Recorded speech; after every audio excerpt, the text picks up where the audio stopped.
One of the things the tag does is, if you can picture for a moment a Excel spreadsheet. Now, you don't see the Excel spreadsheet because the AgriProve software processes all this sort of stuff for you. But if you can imagine you've got a spreadsheet, and in that spreadsheet, you've got several columns worth of different types of data. One of those data sources is feeding time, the number of minutes per day spent feeding. And another one is rumination time, number of minutes per day spent ruminating, and the same for walking. If I have an animal that's feeding for 4 hours and ruminating for 20 hours, that tells me that the vegetation's like cardboard. This stuff's horrible. I can only eat for a little bit, and it's taken me a very long time to digest it.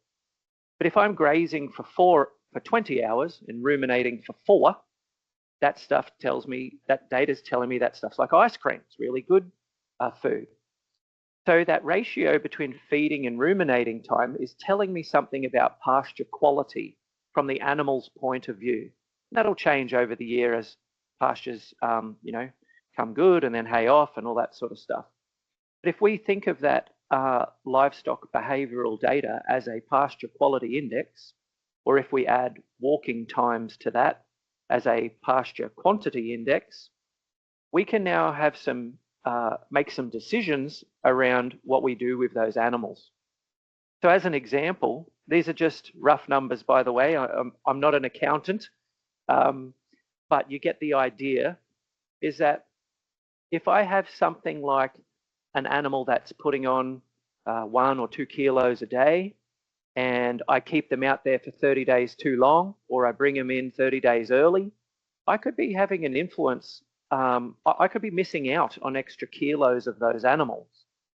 And if you do some rough sums around what an extra month one way or the other might mean to you, well, at $3 a kilo in a month and $1, 1.5 kilos a day over 100 head, well, that's roughly $13,000 that I'm either missing out on or capturing on just 100 animals. So if that veg is haying off and I wait for them to get skinny before I do something, I've lost kilos and I've lost money. But if I'm using that pasture quality index to tell me when that hay's off, well, then I can move those animals or sell them or feed them or do something to them before I lose those kilos. So CERESTAG data in this case can be used as a pasture quality or quantity index to help make decisions and not lose or miss out on kilos, and that makes me money. And I don't have to wait 10 years to get that money. By getting that right over the next few months or the next season, I can get that return on my investment within a few months. And on some rough numbers down there, if I just use the tags for that purpose once on 100 head, well, that's $6,000.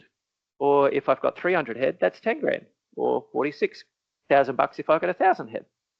So I'm not telling you going to make $1 million by Christmas, but you can see that these things start to add up. And if it only costs me, $7.5 grand to buy a box of tags, and I'm getting a return on that of 10 grand or 30 grand or 50 grand, well, a 1 to 4 or 1 to 5 is not a bad return. My payback time for that is relatively short. So that's an example. We put this up here because this is an example of how you use animal behavioral data to tell you something about pasture. And if you're using that pasture information, there's a way to monetize that or make money from it.